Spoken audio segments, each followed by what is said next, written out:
Hello everyone. This morning I'm going to go through a little bit of how to do your ICT work. I know there are instructions on Dropbox and in Google Classroom, but it's easier to show you, I think, what to do here. So I've already got our website open here, and you kind of want to go to our blog and into our Dropbox, or it'll be on the Google Classroom if you're using that. And we're going to go to ICT, and in ICT there are a few pictures, which hopefully you'll come up in a second.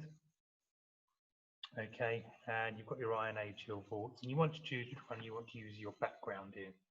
Okay, so I'm going to choose 2, just that one there. Okay, and you can see here I've got that up. Okay, now you might be able to do this. I can't on this computer for whatever reason, but you might be able to just copy and paste the picture over into Sketchpad. The way I have to do it here is to save the image. I'm going to save it in my downloads there as Hill Fort 2. And then when I go into Sketchpad, I'm going to do this old one, just having a bit of a practice. I'm going to save that one. When I go into Sketchpad, I'm going to go into layers, which is this here. Now layers are the different parts you add onto the top of the picture. I think if you imagine with animation, if you've ever seen how that's done, you've got your background and then you've got things that go on top of it. Okay, and you'll see that build up as we make more of this picture. So I'm going to go into layers, and this one, which is upload. At the moment, I've just got a blank background. I'm going to upload. I'm going to go to my downloads. I'm going to find Hill Fort 2. I'm going to open that up. So that now makes my background. Now the good thing about using layers on here, you'll see another one's been added, is that if you're not happy with a layer, okay, so you're not happy with something you've done, you can just delete that layer off and you won't affect the background at all. So let's say I'm trying to make sort of a hill fort or a picture of a hill fort on top of this one here. Okay, I'm going to start with just my pencil. I'm going to put some posts around the edge. Now I've got these settings already up. Be careful of your line width. If it's too big, obviously you're going to take over the whole lot. So you want it, I've got mine around 10, 15 or so. Just go around the edge. Okay, and I'm just going to plant some posts around the edge as to where the fence around the hill fort would have been. Do pay attention to things like where the roads come in and out, because that'll give you some idea of to where to put things.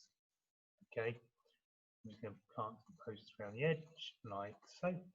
Probably where the gatehouse would have been of some kind.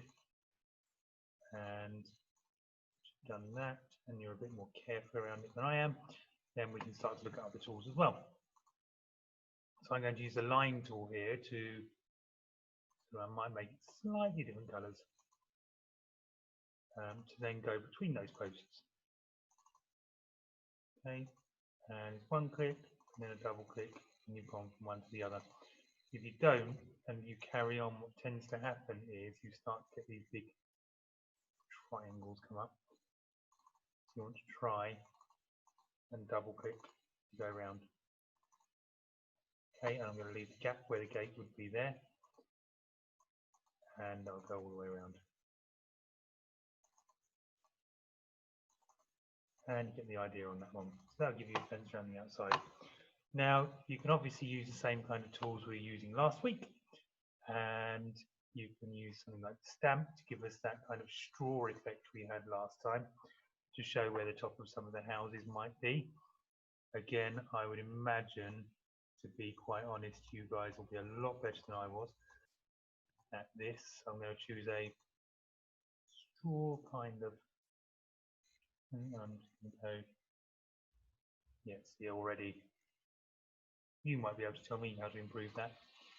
I think potentially my scale's a bit wrong, which is why that's happening. There we go. I can give you an idea of where one of the roundhouses would be, and another one, and so on. You'll also notice there that your layers have now built up quite a lot. If I don't like one of those, I can obviously then delete that layer off, and it will get rid of that part. Okay, so every other time we've done this, you've pretty much done a better job than I have. So I would expect the same this week. Have a good time doing it, and I look forward to seeing what you come up with.